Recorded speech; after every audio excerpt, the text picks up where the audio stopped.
आता आपल्या चर्चेकडे वळूया। वैष्णवी हगवणे हुंडाबळी प्रकरणात रोज नवनवे पैलू समोर येत आहेत। वैष्णवीचा सासरी होणारा छळ, माहेराहून हुंड्यासाठी मागितलेला लाखोंचा ऐवज, सासरच्यांची संशयी वृत्ती, मृत्यूपूर्वी वैष्णवी कोणत्या दिव्यातनं गेली असेल याची यावरून कल्पनाच केलेली बरी। पण मृत्यूनंतर तरी तिच्या यातना थांबतील असं वाटलं होतं, पण तशी शक्यता कोर्टात झालेल्या युक्तिवादानंतर जवळपास नाहीशी झालेली दिसतेय।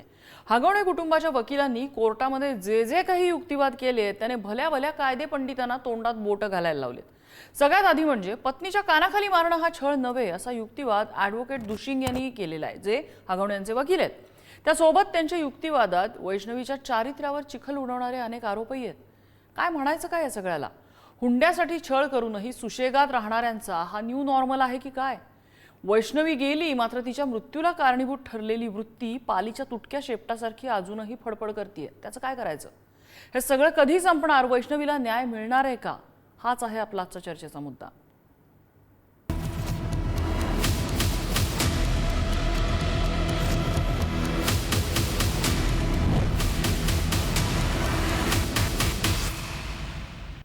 आणि याच संदर्भातल्या चर्चेत आपल्यासोबत सहभागी होतात ॲडव्होकेट विपुल दुशिंग, जे हगवणे कुटुंबाचे वकील आहेत, ॲडव्होकेट वर्षा देशपांडे, सामाजिक कार्यकर्ते आणि कायद्याच्या अभ्यासक आहेत, रोहिणी खडसे काही वेळात आपल्यासोबत चर्चेत येतील, राष्ट्रवादी शरद पवार पक्षाच्या नेत्या आहेत, आणि आपल्यासोबत आहेत रुपाली ठोंबरे पाटील, जे राष्ट्रवादी अजित पवार पक्षाच्या नेत्या आहेत आणि अगदी पहिल्या दिवसापासून हे प्रकरण त्यांनी लावून धरलेलं आहे।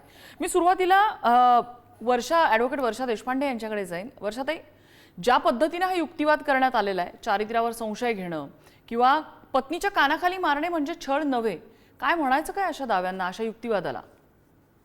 युक्तिवाद करणं हा कुठल्याही आरोपीचा अधिकार आहे आणि वकालतनामा येणं हे स्वाभाविक आहे। पण या युक्तिवादातून पुरुष सत्ताक मानसिकताच दाखवते की चार थोबाडीत नवऱ्याने मारले तर त्याला काय हरकत आहे, त्याला छळ कसा म्हणायचा, असं वकिलाला वाटणं म्हणजे जे कॉन्स्टिट्यूशनचा अभ्यास करून, इथल्या सगळ्या कायद्यांचा अभ्यास करून ज्यांना वकिलीची डिग्री मिळालेली आहे, तो माणूस ज्यावेळेला या समाजातला पुरुष असतो त्यावेळेला आपल्या क्लायंटसाठी डिफेन्सची स्टोरी तयार करताना त्याला असं वाक्य भर कोर्टात, ज्या देशामध्ये राज्यघटनेने सांगितलेलं आहे की एक चापट मारणं असेल, शाब्दिक किंवा कोणत्याही प्रकारे हिंसा करणं असेल, ती हिंसा म्हणजे गुन्हाच आहे, असं जिथं आम्हाला अगदी पहिल्या वर्षापासून कायद्याचं शिक्षण घेताना शिकवलं जातं, त्या शिक्षणाला तिलांजली देऊन ज्या पद्धतीने पुरुष सत्ताक व्यवस्थेचा हा वकील इथे आर्ग्युमेंट करतो, हे अत्यंतिक चिड आणणारं आणि दुःखद आहे।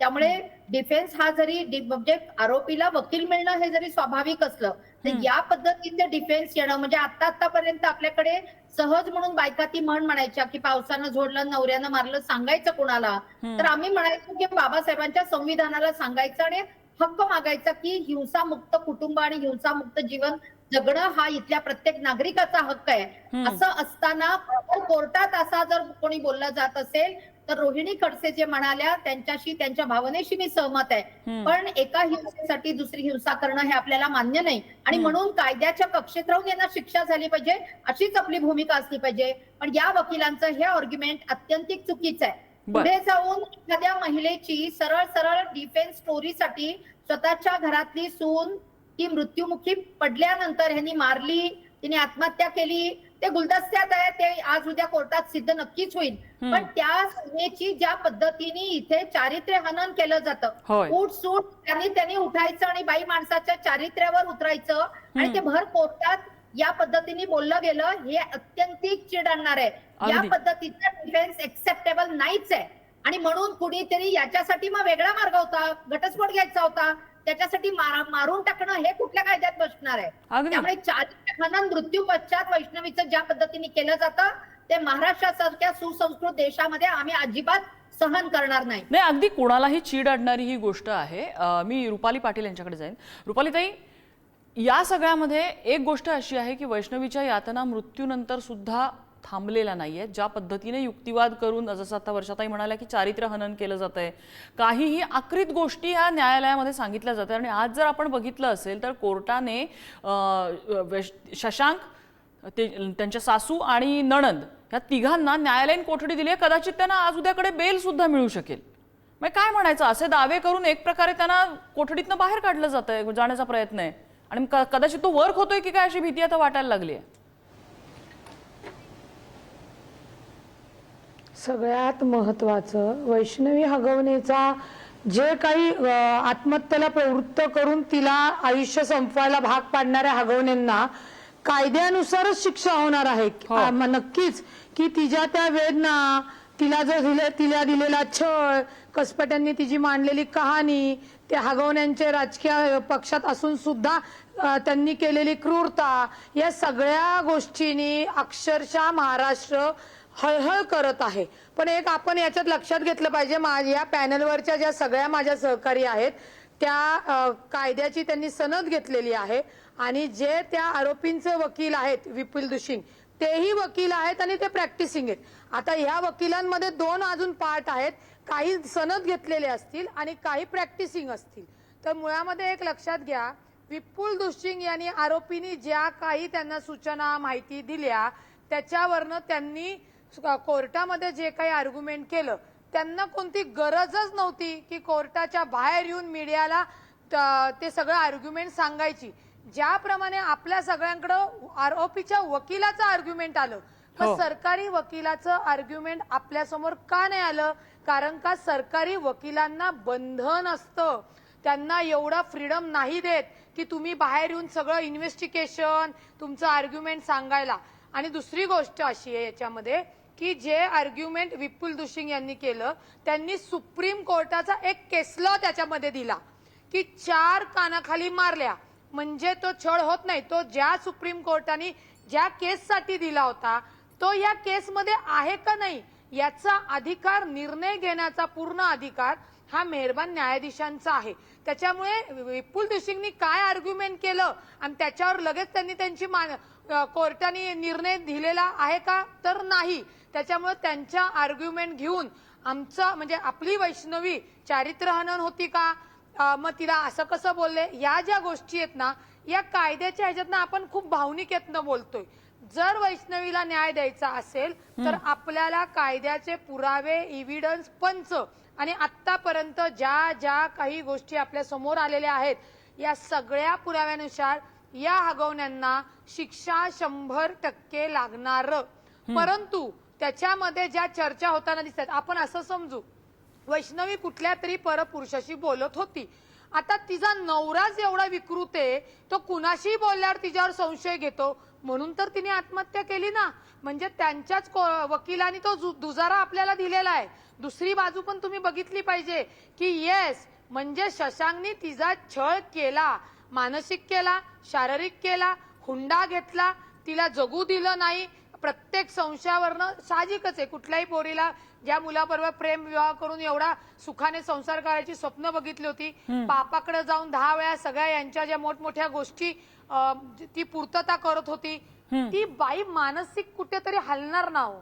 आणि त्या हल्लेल्याच तिचा जो काही तिचा तो विचार करण्याचा किंवा दुःखाचा जो काळ होता त्यावेळी ना तिच्यासोबत तिचे आई वडील होते, ना तिच्यासोबत सासरकडचा तर विषयच नाही, ना तिचं कुठे मित्रमंडळी होती की ऍटलिस्ट ती जिवंत राहिली पाहिजे.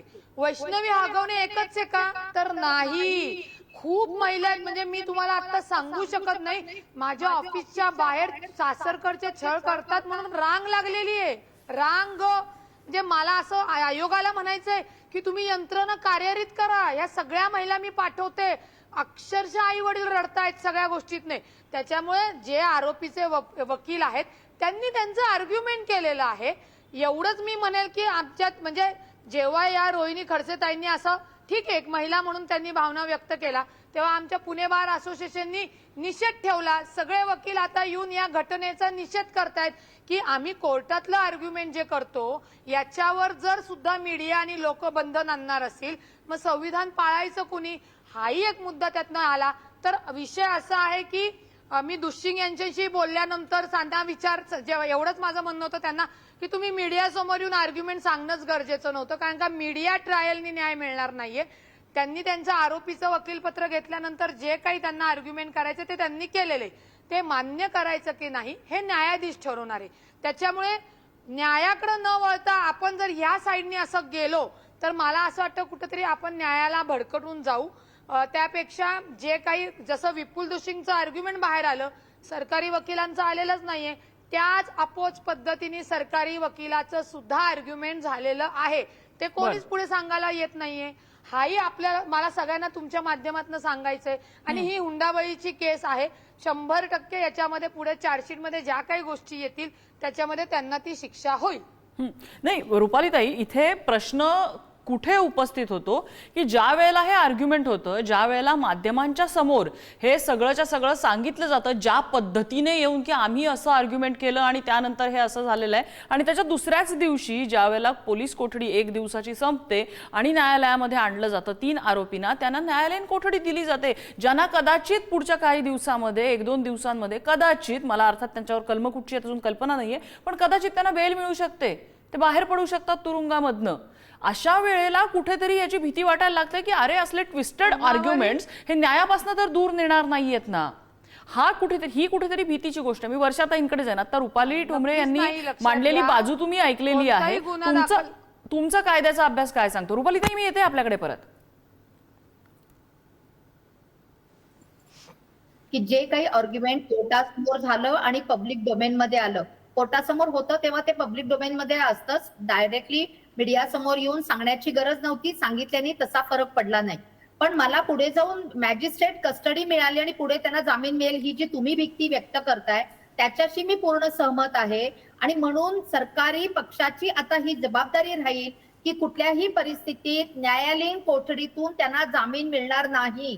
आणि यदा कदाचित खालच्या कोर्टाने तो जामीन दिलाच तर आपण उच्च न्यायालयामध्ये जाऊन तो जामीन मिळणार नाही, ते कोठडीतच राहील, ते न्यायालयीन कोठडीतच राहतील आणि शिक्षा लागेपर्यंत त्यांना बाहेर येता येणार नाही. याच्यासाठी सरकारी पक्षांनी दक्ष राहणं आणि जामीन मिळू न देणं. आणि म्हणून प्रॉसिक्युशन बरोबर रुपालीताईंपासून आमच्यासारखे जे स्त्रियांच्या हक्कासाठी आम्ही काम करणारी मंडळी आहे, आमची ही जबाबदारी आहे की सरकारी पक्षाची ताकद आम्ही बळकट केली पाहिजे. स्त्री संघटना म्हणूनही जर काही दिवसामध्ये मृत्यू झाल्यानंतर सुद्धा जर या पद्धतीने जर त्यांना जामीन मिळणार असेल तर ते एक्सेप्टेबल नाही. त्याच्यासाठी वरती कोर्ट आहे, सुप्रीम कोर्ट आहे. मला असं वाटतं की हे आर्ग्यू केलं पाहिजे आणि कुठल्याही परिस्थितीत ते जेलच्या बाहेर येणार नाहीत, याच्यासाठी आम्ही अधिक ताकदीने काम केलं पाहिजे. बरं, आपल्यासोबत रोहिणी खडसे आता सहभागी झालेल्या चर्चेमध्ये. रोहिणीताई, ज्या पद्धतीने हे न्यायालयामध्ये आर्ग्युमेंट केलं जात आहे, तुम्ही याचे कसे अर्थ लावताय?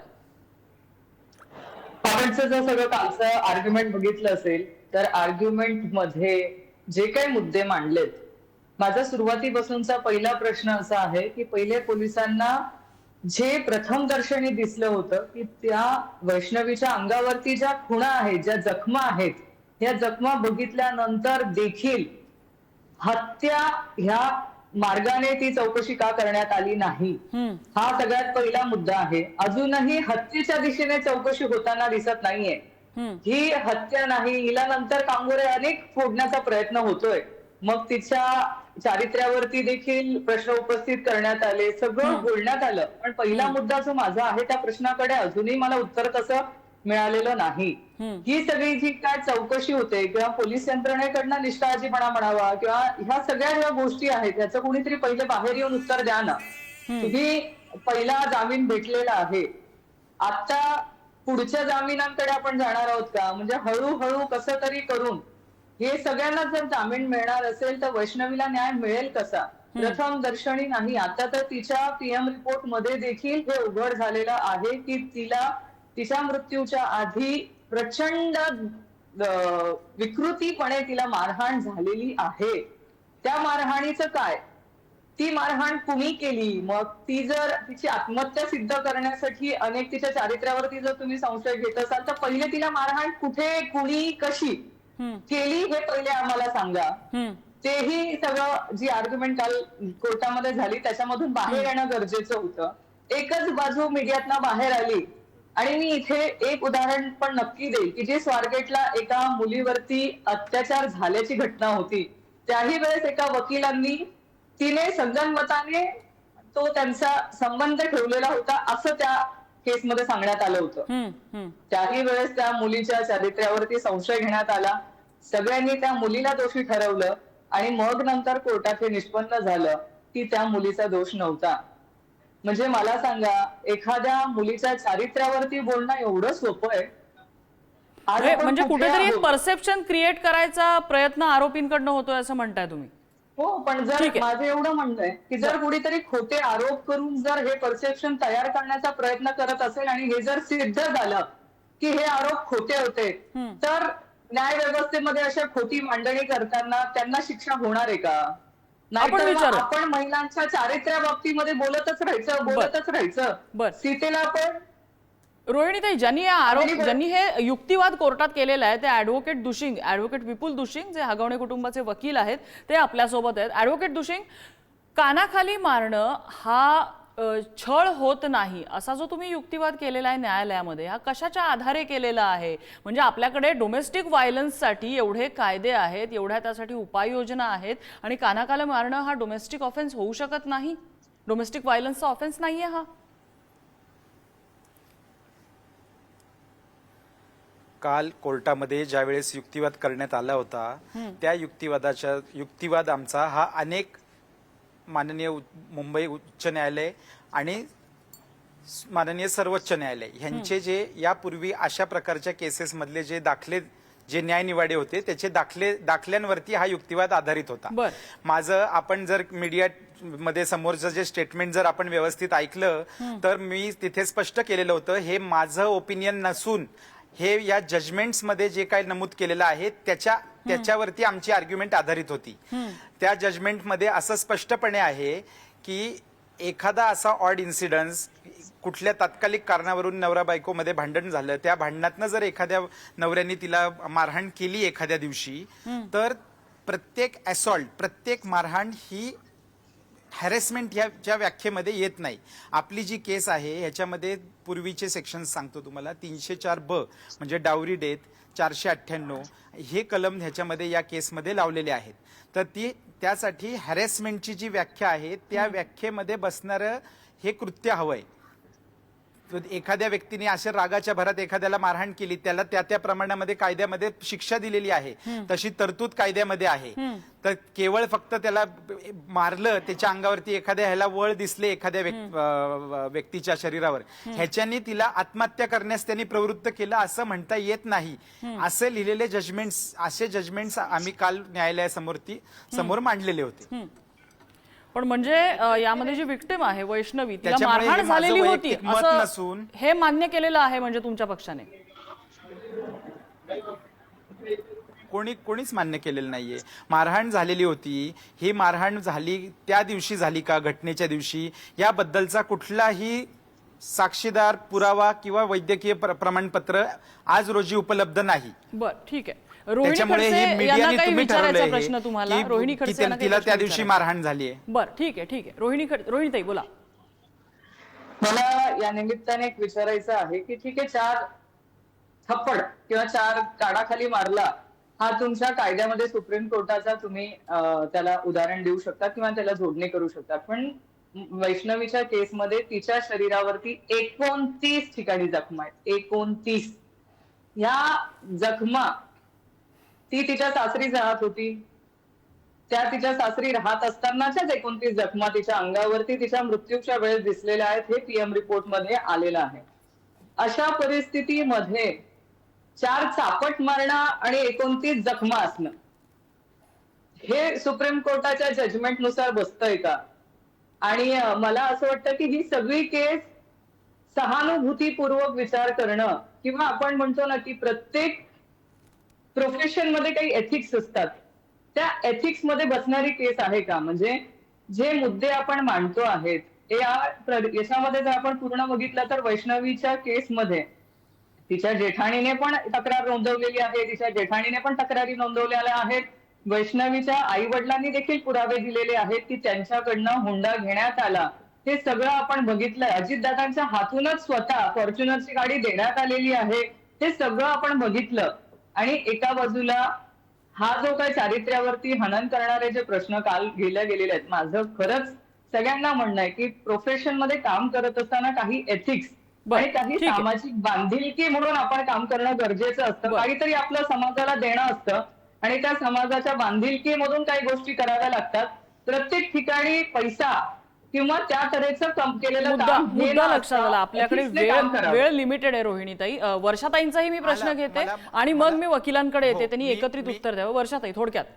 नाही, हे केवळ किरकोळ भांडण, डोमेस्टिक व्हायलन्स, किरकोळ दोन चापट मारले आणि नवरा बायकोंची तू मैमै झाली, इतकं कॅज्युअल नाहीये ना वकील साहेब. हे एक मोठी मोठी सिरीज आहे ही. त्याच्या आधी सुद्धा प्रेग्नन्सीच्या दरम्यान तिला आत्महत्येला प्रवृत्त केल्यामुळे तिने विषप्राशन केलं होतं. तिला एम्स मध्ये ट्रीटमेंट करून प्रेग्नन्सीच्या दरम्यान तिला पूर्ण बरी करून आणून परत सासरी पाठवलं होतं. ही एक मोठी मोठी सलग सिरीज आहे व्हायलन्सची. या सलग सिरीजला चापट मारणं म्हणून आपण अशा पद्धतीने कोर्टाला गुमराह नाही करू शकत. त्यामुळे एका बाजूला चारित्र्य हनन करणं किंवा अगदी गृहीत धरून चालू जवळचा कोणीतरी मित्र असेल तर तो असण्याला आणि व्हायलन्सला त्याचं ते मान्य कसं करता येईल. तिला मित्र होता आणि चॅटिंग सुरू होतं म्हणजे म्हणून तिच्या नवऱ्याला काय लायसन मिळतं का बायकोला मारायचं. आणि दुसऱ्या बाजूला जर तो या पद्धतीने सलग सिरीज ती फॅमिली करते, दुसरी तिच्या जाऊच्या संदर्भानेही त्या फॅमिलीचं हे संस्कार आणि या पद्धतीचं वर्तन आहे हे रेकॉर्डवर असतं. अशा परिस्थितीमध्ये हा डिफेन्स घेऊन त्यांना वाचवण्याचा मी वकील म्हणून तुमची अडचण समजू शकते. पण ती अडचण तुमची तुमच्या क्लायंटसाठी दूर करत असताना सुद्धा संपूर्ण महाराष्ट्राच्या समाज मनावरती, आपल्याही घरामध्ये बहिणी, बाकीच्या सगळ्या स्त्रिया, आपण बायकांच्या पोटीत जन्म घेतो, पुरुष मंडळी सुद्धा, हे सगळं लक्षात घेऊन एक माणूस म्हणून ते आर्ग्युमेंट थोडस संवेदनशीलपणे आणि संस्कृतीला आणि ताई म्हणाल्या, रोहिणी ताई म्हणाल्या तसं इथिकला धरून यायला हवं होतं. आणि मला तिथल्या वकिलांनाही सांगायचंय की या पद्धतीने जेव्हा घटना घडतात त्याचा निषेध करायला पण आमच्या बारनी पुढे आलं पाहिजे. माझ्या वकील सहकार्याच्या साठी ज्या पद्धतीने बारनी पुढे येऊन म्हटलं की अशा पद्धतीने वकिलांच्या बरोबर बोलणं किंवा तसं ट्विट करणं हे त्यांना चुकीचं वाटलं, ही चांगली गोष्ट आहे. वकिलांसोबत सॉलिडॅरिटी दाखवणं मी समजू शकते. पण माणूस म्हणून एखाद्या बाईच्या संदर्भाने जेव्हा अशा घटना घडतात त्यावेळेला पण आमच्या बारनी ही मुद्दा लक्षात आला वर्षाताई, मुद्दा लक्षात आला. आपण कोर्टाने दिलेल्या निर्णयांचा, कोर्टाने दिलेले जे काही नोटिफिकेशन त्याच्यामध्ये असतील त्या सगळ्याचा आदर करतोय आणि हे प्रकरणात नेमकं चाललंय काय हे समजून घ्यायचा प्रयत्न करतोय. या प्रकरणामध्ये कुठेही न्यायालयाचा अवमान करण्याचा आमचा किंवा पॅनलवरच्या कुणाचाही उद्देश नाहीये. आपण नेमकं काय घडतंय, कुठे हे प्रकरण वेगळ्या बाजूला जातंय का हे समजून घ्यायचा प्रयत्न करतोय. ऍडव्होकेट दुशिंग बोला, या दोन्ही गोष्टींवरती आपली प्रतिक्रिया अपेक्षित आहे. ह्या दोन्ही प्रश्नांचं मी थोडक्यात उत्तर आपल्याला देतो. कायद्याने आपल्या देशामध्ये रिफॉर्मेटिव्ह थेरी या बेसिसवरती ही न्यायव्यवस्था अवलंबून आहे. त्याच्यामध्ये आता परवा रिसेंटली एक ऑनरेबल सुप्रीम कोर्टाचं जजमेंट आलेलं आहे. त्या जजमेंटमध्ये असं धरलेलं आहे, every saint has a past and every sinner has a future.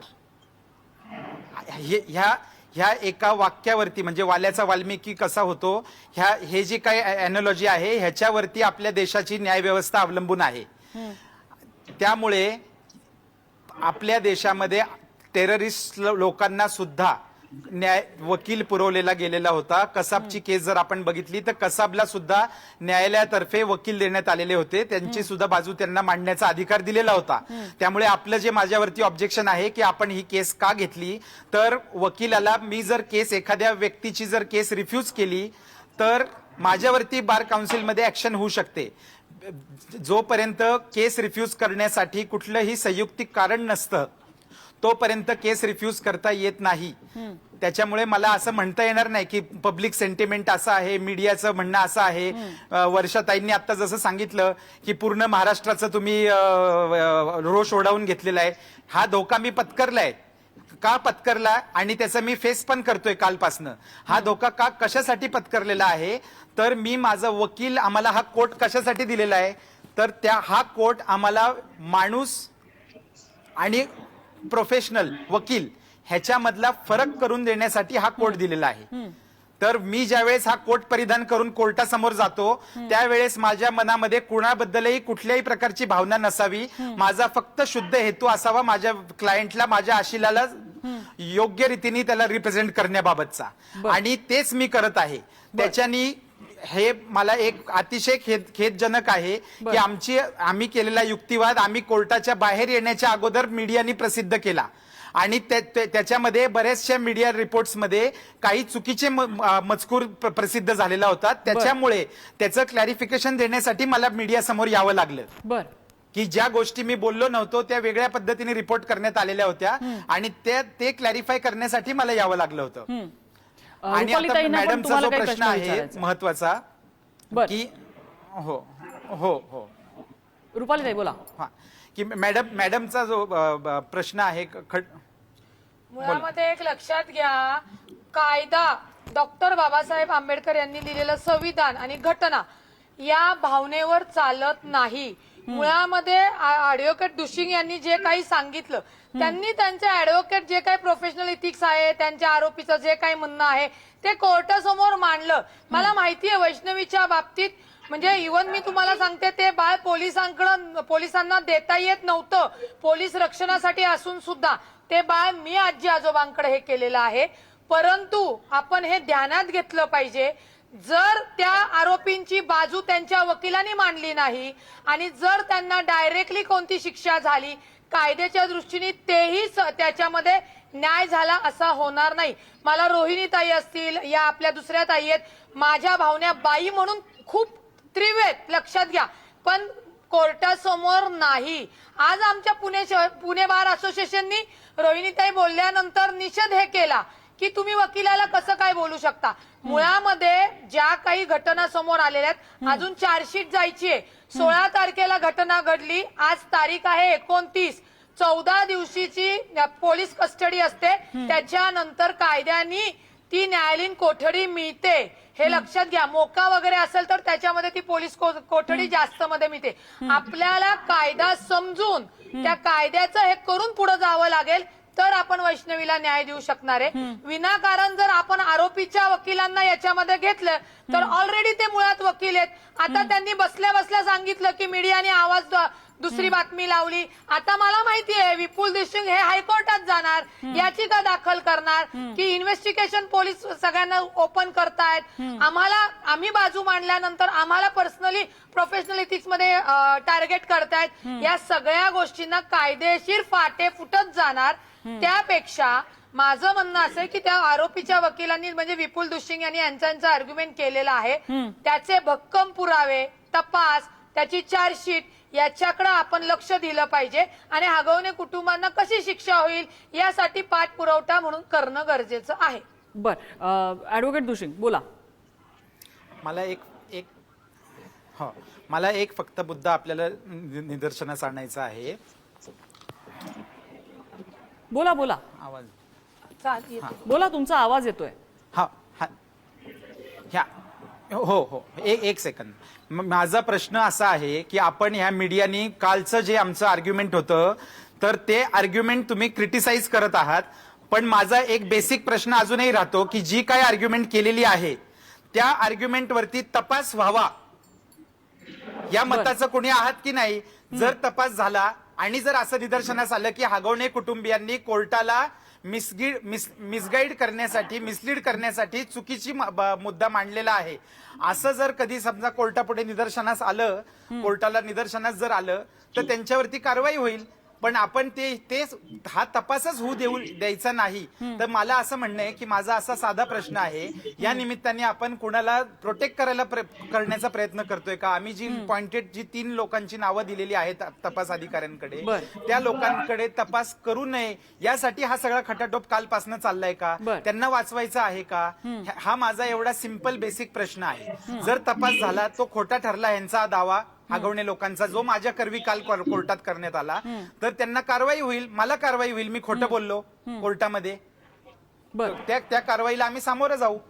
पण तुम्ही हा तपासच होऊ नये या मतापर्यंत का पोहोचलेत हे मला कळलं नाहीये. बर, आम्ही माध्यम म्हणून आम्ही कुठेही या मतापर्यंत पोहोचलेलो नाही आहोत. आम्ही कोर्टात काय झालं याचा आर्ग्युमेंट मांडण्याचा प्रयत्न केलेला आहे की कोर्टात नेमकं काय घडलं, इथे ते घडलं, इथे आम्ही फॅक्च्युअली त्याचं रिपोर्टिंग केलेलं आहे.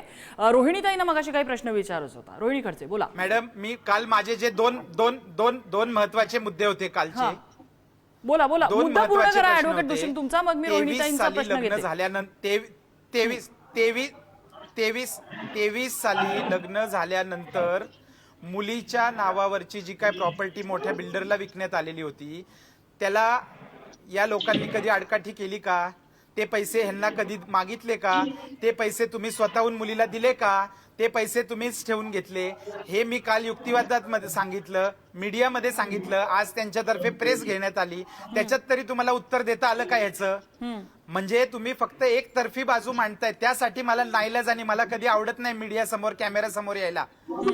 हे मला सगळं ही नाईलाज आणि आम्हाला ही बाजू येत नव्हती समोर, त्याच्यामुळे मला काल ही बाजू मीडिया समोर सांगायला लागली. हा पहिला मुद्दा. दुसरा मुद्दा, ह्या प्रॉपर्टी बद्दल अजूनही कोणी उल्लेख केलेला नाही. दुसरा मुद्दा महत्वाचा आहे की ह्या चॅट्स बद्दल तुम्ही एकच वाक्य उचलताय तुमच्या सोयीनी की तिचे चारित्र्य हनन होतंय. तुम्ही खरा आरोपी कदाचित त्या चॅट्स मधनं तुम्हाला मिळू शकतो. ह्याच्याबद्दल कोणी विचार केलाय का? जर ते सापडले, मी सांगितलं की त्याची एंगेजमेंट रिसेंटली झाली आहे. घटना त्या एंगेजमेंटच्या 3 दिवस अगोदर घडलेली आहे. हे जर आम्ही सांगितलं, तपास का नाही करायचा? ह्याच्यासाठी कुठलं संयुक्तिक कारण आहे का? कालपासनं मीडियाने तुम्ही मला जे ट्रोल केलं, माझ्याबद्दल जे काय प्रसारित केलं, तुम्ही एकाला तरी आज सुचलं का आजपर्यंत की जाऊन त्या पोलिसांना विचारावं की हे मुद्दे ह्यांनी जर मांडले, तुम्ही या अँगलनी तपास का नाही केला? ह्याच्याबद्दल आजपर्यंत एका तरी मीडिया हाऊसला वाटलं का? हा प्रश्न आहे माझा साधा. बर, रोहिणीताई विचारा तुमचा प्रश्न. एकतर आपण आता जसं वकील साहेब म्हणाले तसं कोणीही कुठल्याही निष्कर्षापर्यंत पोहोचलेलं नाही. हे फक्त जे काय काल आर्ग्युमेंट झालं, त्या आर्ग्युमेंट मध्ये ज्या प्रत्येकाला जे प्रश्न उपस्थित झाले त्या प्रश्नांच्या संदर्भामध्ये चर्चा चालू आहे. एक तर त्यांनी सांगितलं तसा पहिला प्रश्न आमचा देखील आहे आणि की ते पहिलीच केस जी दाखल झाली ती हत्या आहे ह्या दिशेने चौकशी अजूनही कोणी करत नाहीये. त्याच्यामुळे पुढच्या चौकशा करणं ते तर फार दूरचाच विषय. आणि काय खरं काय खोटं ह्या सगळ्याच गोष्टींची निपक्षपाती चौकशी व्हावी ही आमची पण अपेक्षा आहे. कारण या सगळ्याच गोष्टींमधून ते बाहेर येणार. पण हे सगळं हँडल करत असताना माझं एवढंच म्हणणं आहे की या घटनेकडे संपूर्ण महाराष्ट्राचं लक्ष लागून आहे. आज प्रत्येक आई वडील वैष्णवीमध्ये आपल्या मुलीचं भविष्य बघत आहेत की वैष्णवीचं जसं झालं तसं आपल्या मुलीचं होऊ नये म्हणून प्रत्येकाच्या मनामध्ये धास्ती आहे. रुपालीताईंनी मी केलेल्या वक्तव्याचा देखील उल्लेख केला की आई म्हणून माझं जो त्यावेळेसचा बाहेर आला ना स्टेटमेंट ते त्याच होतं. कारण आई म्हणून मला भीती वाटते ना. उद्या उठून जर कुणीही म्हणेल की बाईला 4-5 मारणं कानाखाली हा काही हिंसाचार असू शकत नाही, ठीक आहे, ते सुप्रीम कोर्ट असो कुणीही असो, पण ते त्यावेळेस जी खाली ग्रामीण भागातली असतील लोक ज्यांना कायद्याचं ज्ञान नाही अशा लोकांपुढे ते चुकीचं वक्तव्य होऊ शकतं. त्याचा गैरफायदा ते घेऊ शकतात.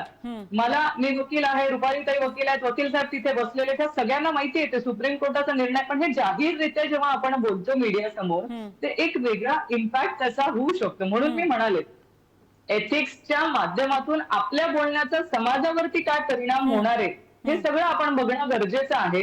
आणि त्याच तऱ्हेने आपण मीडिया समोर जाताना आपण त्याचा उल्लेख आणि त्याच तऱ्हेचं एक उदाहरण आपल्याला सेट करावं लागतं.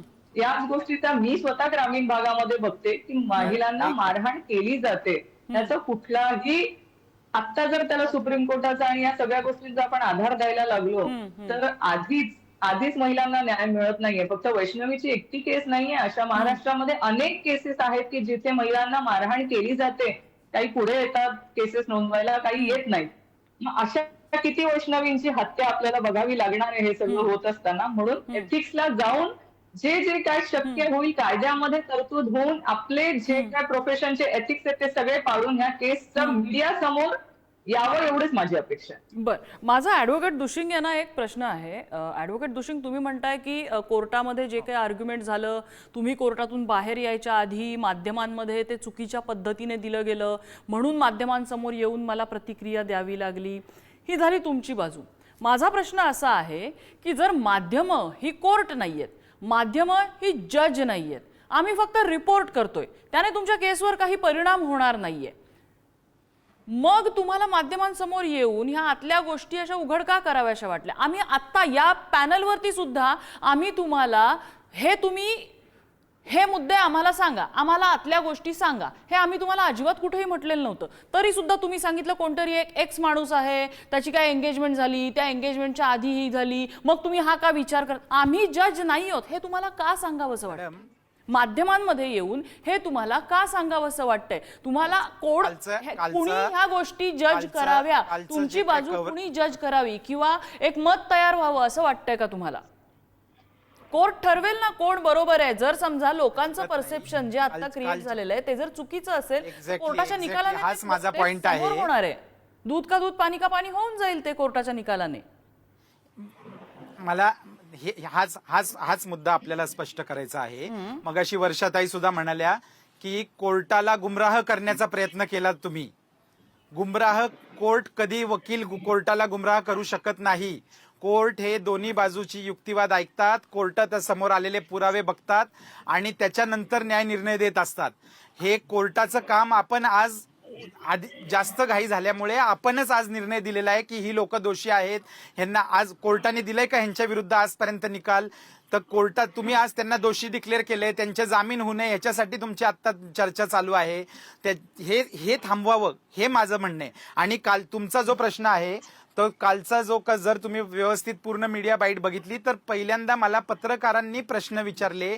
जे पत्रकार कोर्टासमोर बसलेले होते आर्ग्युमेंट चाललेली तेव्हा, त्यांनी बाहेर आल्यानंतर मला जे प्रश्न विचारले त्याची मी उत्तरं दिलेली आहेत. मी येऊन काही कुठलं मनाने स्वतः येऊन बोललेलो नाही. नो आणि कमेंट सांगू ते शकला सुद्धा असतात तुम्ही त्यावेळेला. मला येण्याचं एवढी कारण मोठी सुद्धा मी चर्चाही तुम्हाला झाली सांगितलं नसती. की आम्ही काही करू शकत नव्हतो. तुम्ही जर नो कमेंट्स म्हटलं चुकीचा असतं आम्ही report काही झाल्यामुळे करू मला शकत सांगण्याची नव्हतो. वेळ आली ना. आता सुद्धा पॅनलवर तुम्ही ज्या गोष्टी सांगितल्या त्या सांगितल्या नसत्या मी काही करू शकले नसते. या पॅनलवरचे इतर मेंबर्स काहीही करू मला शकले एक प्रश्न नसते. विचारायचा आहे ताई. मला एकच प्रश्न बरोबर आहे विचारायचा ना. आहे. पण तुमच्या चुकीचा जर कार्यक्रमाची रिपोर्ट वेळ माझ्या संपत क्लायंटच्या आलेली बद्दल आहे. होतोय, मी जर त्यांचं की- वकीलपत्र घेतलेलं आहे तर मला माझ्या सर्व ताकदीनिशी त्या क्लायंटला डिफेंड करणं गरजेचं आहे. जी मला त्याच्यासाठी आम्हाला ऍडव्होकेट ऍक्ट नुसार शपथ दिलेली असते जेव्हा ही सनद आम्ही घेतो. त्यामुळे मला त्या क्लायंटला डिफेंड करणं, त्याची बाजू योग्य बाजू मांडणं ह्यासाठी मला वकील म्हणून नेमलेलं आहे. आणि जर मी कोर्टामध्ये ज्या गोष्टी बोललेलो नाही तशा गोष्टी जर चुकीच्या पद्धतीने लोकांसमोर येत असतील तर ते मला सुद्धा स्वतःला डिफेंड करणं गरजेचं होतं. म्हणजे तुम्हाला असं त्यामुळे म्हणायचं- मी आलोय आणि तुम्हाला आज असं सुद्धा म्हणायचं की त्याच्यासाठीच माध्यमं आलेलो ज्या आहे. पद्धतीने वैष्णवीची खडसे बाजू मॅडमने लावून सुद्धा धरतात जी- त्याच जी पद्धतीने प्रतिक्रिया तुमच्या दिलेली क्लायंटची एक बाजू मिनिट सुद्धा ऐका सहानुभूतीने ना. माध्यमांनी ऐकली पाहिजे असं म्हणताय तुम्ही. अजिबात माझं असं म्हणणं नाहीये. पण आमच्या क्लायंट तर्फे जो काही युक्तिवाद केलेला आहे त्या युक्तिवादाला तुम्ही त्या युक्तिवादाच्या अनुषंगाने तपास करायला का नाही तयार तुम्ही? हा प्रश्न आहे. बरं. हा मला मीडियाच्या माध्यमातून मला तपासी अंमलदारांना हा विचारायचा आहे की जे आम्ही युक्तिवादामध्ये हे पॉइंट्स दिले तुम्ही हे रूल आउट का नाही करत? तपास करा, रूल आउट करा की तपास केला आणि हे खोटे पॉइंट निघाले. अशी कुठली चॅटिंग मिळाली नाही, असा कुठला मुद्दा आम्हाला मिळाला नाही, हा खोटं बोललाय, हे तुम्ही आणा. बरं. हे करा. पण तुम्ही हे करूच नये यासाठी सगळेजण प्रयत्नशील आहेत असं दिसतंय. बर रुपालीताईने काही मुद्दा त्यासाठी आम्ही मीडिया समोर आलेलो आहे. बाकी आम्हाला काही रुपालीताई बोला. हो. वैष्णवीचा आता जो काही तपास आहे तो चार्जशीटच्या माध्यमातून समोर येईल. पण तुमच्या या शो मधनं मला महाराष्ट्रातल्या सगळ्या पुरुषांना सांगायचंय की 4 कानाखाली मारला हे जे काही वाक्य आले की याला तो जो छळ समजला जात नाही तर वैष्णवी या जगात नाहीये. ती जर या जगात असती तर ज्या कुणी नवऱ्याने या 4 कानाखाली मारल्या त्यांच्या विरुद्ध गुन्हा दाखल जी जिवंत व्यक्ती आहे म्हणजे जी सून आहे किंवा जी पीडित आहे ती करू शकते. त्याच्यामुळे ह्या बातम्या ऐकून विनाकारण बायकोला 4 कानाखाली मारायला जातात आणि तुमच्यावर गुन्हा दाखल होईल याची दक्षता सर्व पुरुषांनी घ्यावी हे सांगणं मला का गरजेचं वाटलं. कारण का कालपासून ज्या बातम्या येत आहेत की 4 कानाखाल्या मारल्या तरी हा कौटुंबिक हिंसाचार होत नाही तर तसा विषय नाहीये. विपुल दुशिंग यांनी तो जो केसला दिलेला आहे तो केसला या केसमध्ये बसतो का नाही हे जज ठरवणार. जर तुम्ही कुठल्या महिलेला मारलं, तिला मानसिक छळ केला, तिचा कौटुंबिक छळ केला तर समोरच्या व्यक्तीवर गुन्हा दाखल होऊ शकतो प्रचलित कायद्यानुसार. हा संदेश मला महाराष्ट्रातील सगळे जे पुरुष आहेत, सासवा आहेत, नंदा आहेत आणि ज्या महिला आहेत त्यांना सांगायचा आहे. हा खूप महत्वाचा मुद्दा तुम्ही सांगितलेला आहे. हेच क्रक्स आहे या सगळ्याचं, ज्या मुद्द्याच्या भोवती कालपासून ही चर्चा फिरतीये. वर्षाताईंना प्रश्न विचारायचा. वर्षाताई मला प्रश्न नाही, मला परत तेच सांगायचंय. मी या रोहिणीताई आणि ताई म्हणाल्या त्या दोघींची सहमती ठेवून मी परत एकदा सांगू इच्छिते की कुठल्याही परिस्थितीत शिक्षा लागेपर्यंत ते म्हणतात त्या चारी बाजूनी इन्व्हेस्टिगेशन करा, त्याला आमची अजिबात हरकत नाही. आम्ही इथे जजमेंटल व्हायला बसलेलो नाही, पण काळ सोकावता कामा नये. यापुढे एकही वैष्णवी अशी महाराष्ट्रातली मरता कामा नये. त्यामुळे त्याचं जे काही इन्व्हेस्टिगेशन करायचंय ते करण्यासाठी कुठल्याही प्रकारे राजकीय दबाव यायला जर नको असेल तर कुठल्याही परिस्थितीत या आरोपींना जामीन मिळता कामा नये. तो जामीन मिळाला, ते जर बाहेर आले तर ते त्यांच्या राजकीय शक्ती ताकद वापरतील आणि ह्या केसमध्ये ते राजकीय प्रभाव टाकून संपूर्ण गुमराह करतील. मी न्यायालयाला गुमराह करण्याचा विषय नाही बोलले. मी ज्या पद्धतीने आर्ग्युमेंट होते आणि त्यांना बाहेर आणण्यासाठी सगळं रचना केली जाते त्याला माझी हरकत आहे. आणि म्हणून सरकार पक्षाला माझी, ते जसे म्हणाले सरकार पक्षाने नीट इन्व्हेस्टिगेशन करावं, तसंच मी तुमच्या माध्यमातून सरकार पक्षाला विनंती करते की कुठल्याही परिस्थितीत आरोपींना जामीन मिळणार नाही आणि शिक्षा लागेल याच्यासाठी नीटपणे या केसचा शेवटपर्यंत पाठपुरावा झाला पाहिजे. फॅक्ट्स काय आहेत ते न्यायालय ठरवणार आहे आणि तो निर्णय न्यायालय घेईल. अर्थात आपण भावनेच्या आधारे त्या बाबतीतली मागणी करू शकतो, पण न्याय कसा द्यायचा हे कोर्टच ठरवणार आहे. आपण जज नाही आहोत. रोहिणीताईंना त्या बाबतीत काही एक मुद्दा मांडायचा. रोहिणीताई बोला. माझं या सगळ्या गोष्टींमध्ये एक म्हणणं आहे की काल जो काही विषय झाला तर अंगावरती 29 जखमा असणं आणि 4 कानाखाली लगावणं ह्याच्यामध्ये प्रचंड अशी तफावत आहे. ती सुप्रीम कोर्टाचं जो जजमेंट आहे ते इथे कसं काय कितपर्यंत मॅच होतंय ते सगळं कोर्ट ठरवणार आहे. ते काय आम्ही जज करायला इथे बसलेलो नाहीये. पण चुकीच्या ठिकाणी चुकीच्या जजमेंटचा जेव्हा वापर होत असताना तो समाजामध्ये एक वेगळा उदाहरण सेट करत असेल तर त्याला आमचा आक्षेप असणारच आहे. जसं रुपालीताई म्हणाल्या तसं माझंही म्हणणं आहे की कुठल्याही नवऱ्याला असं वाटू नये की 4 बायकोच्या कानाखाली लगावल्या तर ते कायद्याने मान्य आहे. असं जर काही स्टेटमेंट किंवा असं जर काही उदाहरण लोकांपर्यंत पोहोचायला लागलं तर ह्या केसेस वाढतील, महिला अत्याचाराच्या घटना वाढतील. त्याच्यामुळे मी म्हटलंय तेच आहे की मीडिया समोर येताना तुम्ही लोकांपर्यंत काय उदाहरण जात आहे ना ह्याचं भान ठेवलं गेलं पाहिजे. तुम्ही आर्ग्युमेंट करा, आमचं तेच म्हणणं निष्पाती आर्ग्युमेंट झालं पाहिजे आणि योग्य तो जो आरोपी कुणी असेल त्याला शिक्षा झालीच पाहिजे. जर वैष्णवीच्या प्रकरणामध्ये तिच्या हत्येमागे जो कोणी आरोपी असेल तो त्याला शिक्षा होणं आमची सगळ्यांची मागणी तीच आहे. पण ह्याच्यामध्ये इतर महिलांना कुठेही त्रास होता कामा नये.